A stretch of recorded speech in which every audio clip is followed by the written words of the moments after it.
नियारा मनीष नियारा तांकर प्रथा परंपरा नियारा तांकर रीतिनीति प्रकृति कोल निजक गढ़ी तोली आदिवासी मानकर परंपरा प्रथा सतरे बड़ विचित्र। ओडिशार रायगड़ा अंचल रही डंगरिया प्रजातिर कंध माने एपरी एक पर्व पालन करिथांती जहाकू देखिले जी नहीं सी आश्चर्य होइजिबो। डंगरिया युवक मैंने जहाकू प्रेम करिथांती ताकू पाइबा पाई सेमाने सबुबेले अपेक्षा करिथांती जागर यात्रा को केबे जागर यात्रा आसीबो सेमाने तांकर मनर मानसिक पाई पारिबे। कारण जागर यात्रा रे शैव पीठ को आसीथांती डंगरिया युवती माने जहा तांको मानक भितरु निजर प्रेमिका को पाइबा पाई डंगरिया युवक माने एक गामुछा झीटीर बेकरे पकाई ताकू जोर जबरदस्ती टाणी टाणी निज घर को नहीं जिबार पर्व रही जहाकू झीओ जिका पर्व नाम से माने पालन करिथांती।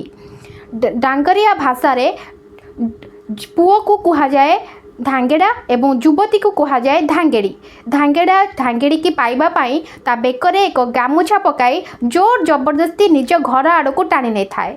धांगेड़ी निजको पुअर कबलरू रक्षा पाइबा पाई चेष्टा करिथाए। मात्र जदि धांगेड़ा एथिरे सफल हो जाए अर्थात निज घर को धांगेड़ी को नहीं थाए तेबे सेमाने होई जांती परस्परर 7 जन्मर साथी।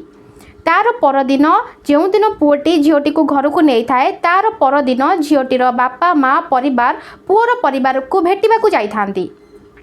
पुअर बापा ठारू कन्या झुलाओ बा यौतुक आकार रे पुअर बापा को सेमाने दाबी करिथांती 3-4टी बलद 4-5 पेटी डबा मद एवं किछि चाउल। एथिरे पुअर बापा राजी हो गला परे सेमाने निज झील को सांगरे घेनी निज गाँ को फेरी थांती।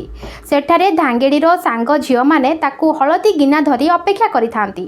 धांगेड़ी निज गाँ को फेरिला परे हलदी लगाई झील माने ताकू स्वागत कराई एक पोखरी को स्नान करने नहीं थांती। पोखरी रे स्नान करने समय रे धांगेड़ी हाथ रे एक जीवंता कंकड़ा छाड़ी थांती।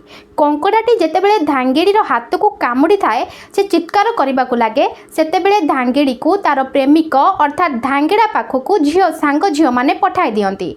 धांगेड़ा धांगेड़ी हाथरू कंकड़ा छड़ाइबा पाई तार निकटवर्ती होइथाए एवं ता निज प्रेमिकार हाथरू कंकड़ा छड़ाइबार दृश्य देखिबा पाई समस्ते सेठारे उपस्थित होइथांती।